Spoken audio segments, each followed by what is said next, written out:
L'intelligence artificielle. On l'appelle IA. C'est, le rêve de créer des machines capables de penser, des machines capables d'apprendre, des machines capables de résoudre des problèmes, un peu comme nous, les humains.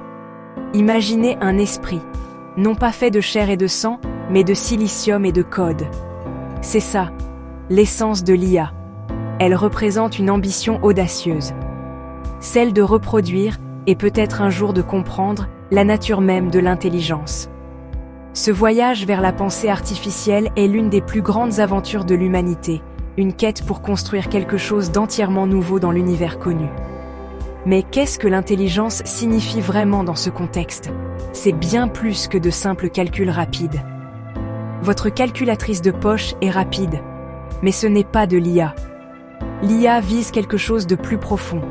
Ça implique la capacité d'apprendre de l'expérience, de s'adapter à de nouvelles situations, de comprendre des idées complexes et un langage nuancé. Ça veut dire percevoir le monde qui nous entoure, donner un sens à ce que l'on voit et entend. L'IA cherche à capturer ces qualités, les caractéristiques de ce que nous considérons comme la pensée consciente et la compréhension. Il s'agit de créer un semblant de cognition, une étincelle de conscience dans la machine. L'intelligence artificielle n'est pas une entité unique et monolithique. C'est un domaine d'études vaste et diversifié. Imaginez ça comme l'exploration d'une nouvelle galaxie. Cette galaxie foisonne d'étoiles différentes, chacune représentant une approche unique de l'IA. Certaines étoiles sont brillantes, comme l'apprentissage automatique. D'autres sont plus mystérieuses, comme la quête d'une véritable conscience artificielle. Les scientifiques et les ingénieurs sont les astronomes de cette nouvelle galaxie. Ils cartographient ses territoires, découvrent ses lois et libèrent son potentiel.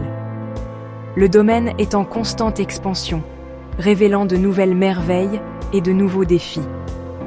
Pourquoi nous, en tant qu'espèce, cherchons-nous à créer l'IA? Les raisons sont aussi variées que les motivations humaines elles-mêmes. Nous construisons l'IA pour nous aider à résoudre certains des problèmes les plus urgents du monde.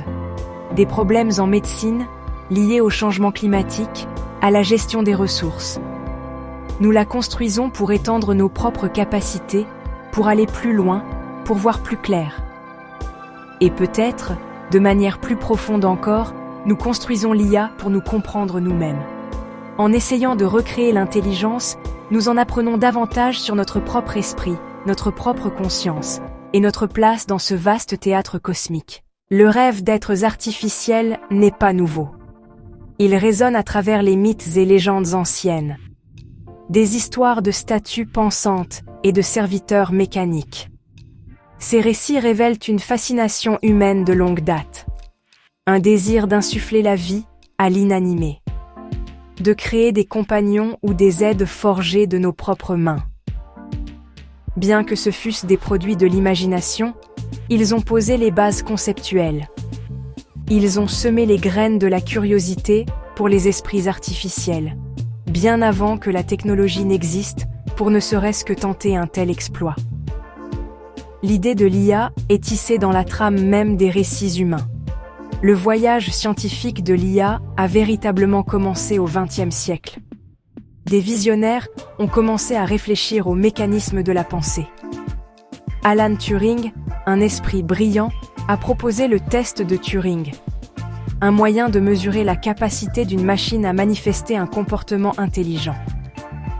Puis vint l'aube des ordinateurs, les moteurs qui pourraient potentiellement alimenter ces machines pensantes. Un moment charnière fut l'atelier de Dartmouth en 1956. C'est là que le terme « intelligence artificielle » a été officiellement inventé. Ce rassemblement d'esprits a marqué la naissance officielle de l'IA en tant que domaine de recherche, une nouvelle frontière scientifique. Le chemin du développement de l'IA n'a pas toujours été sans heurts.